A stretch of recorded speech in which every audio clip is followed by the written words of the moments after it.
تمام. طب عاوزينك تسمعنا حاجة في الشعر. سمعنا ايه؟ ماشي. حد تاني وهبني روحه لاجل ما ينول شيء معايا، كان مصر يشوف حياتي حكم الباقي في أذايا، وما بص في المراية قال عليا ببيع صحابي.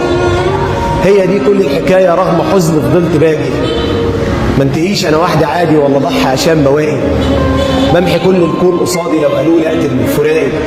سلموا على كل واحد كان معايا وغاب عواله، لما دام وسمعني ساكت بان في جوفه انه عاله.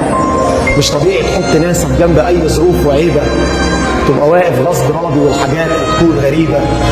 هيلوموك علشان اذيتهم مش عشان حبيت هواهم، بعد منك شافوا اسوأ والفراق بعدك كواهم. لما ناسك طيبين ايه اللي خلاك تبقى قاسي؟ خطه كانت غصب عني علمت بالقصد راسي. هما فين الطيبين وديتوهم فين قولولي؟ بعد منهم مش مثالي ولسه انا عايش بطولي. الطريق عمال يكسر كل شبر وكل حته، عيني قبل ما تبقى نوري كانت سليمه ونظر سته. بس دلوقتي ابقى شايف صعب اشوف عتمه وغمامه، مش هصالح حد فيهم والحساب يوم القيامه.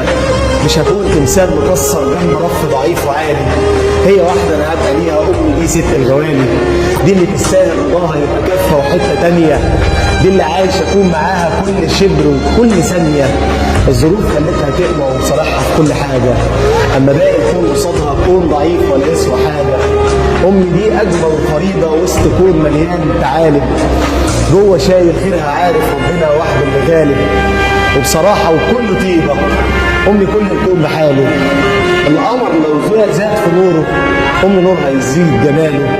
امي لما اتعب شويه تبقى عايزه تشيل معايا، ما يصحبش النوم عينيها وفي عينيها تشيل بكايا. شفت عمرك حد شالك غير ايديها في وقت عوزه؟ هي كانت برضه شالك وانتصارك وقت فوزك. امي اجمل ما في عينيا وضحكه صادقه كبرت فيها، هي قلبي وهي كوني لسه بتسلم عليها. الله عليك، كمان مألف لها قصيدة. حبيبي عاش والله بجد. تسلم.